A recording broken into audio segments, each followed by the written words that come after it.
शुक्रवार यानी 14 जुलाई को चंद्रयान 3 के लॉन्च होने के बाद लोग ये जानना चाहते हैं कि आखिर चंद्रयान चांद तक के अपने सफर में कहां तक पहुंचा होगा। इसरो के द्वारा जारी की गई रिपोर्ट की माने तो चंद्रयान 3 अपनी यात्रा पर निरंतर आगे बढ़ रहा है।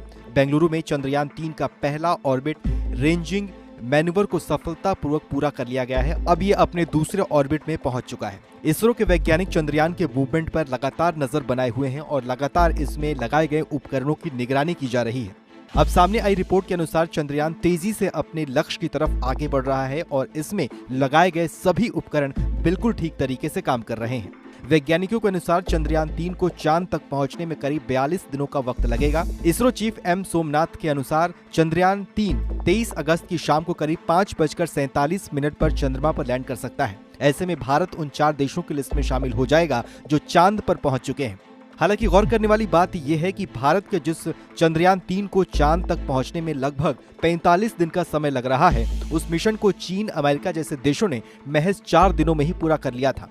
चीन ने 2010 में चांग-ई 2 स्पेसक्राफ्ट लॉन्च किया था। इसने धरती से चांद की दूरी सिर्फ 4 दिनों में ही पूरी कर ली थी। चीन के अगले मून मिशन चांग-ई 3 ने भी यात्रा में इतना ही समय लिया था। चांद के पास पहुंचने के लिए सोवियत यूनियन का पहला अनमैन्ड मिशन लूना 1 सिर्फ 36 घंटों में ही वहां पहुंच गया था। चंद्रमा पर 3 इंसानों को ले जाने वाला अमेरिका का पहला अपोलो 11 के कमांड मैनुअल कोलंबिया ने भी 4 दिन में ही थोड़ी ज्यादा समय लिया और फिर वो चांद तक पहुंच गया।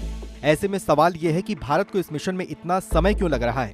दरअसल इसरो के पास इतना शक्तिशाली रॉकेट नहीं है जो चंद्रयान 3 को सीधे चांद के रास्ते पर भेज दे। अपोलो मिशन में ट्रांसलूनर इंजेक्शन यानी TLI नाम की ट्रेजेक्टरी का यूज हो रहा है। मतलब लॉन्च व्हीकल ने पहले अपोलो स्पेसक्राफ्ट को धरती की कक्षा में पहुंचाया, फिर वहां से एक शक्तिशाली इंजन ने स्पेसक्राफ्ट को चांद के रास्ते पर डाला। इसके लिए 6 मिनट तक रॉकेट को जलाए रखा गया और किसी गुलेल की तरह अपोलो 11 को तेजी से चांद की ओर रवाना किया गया।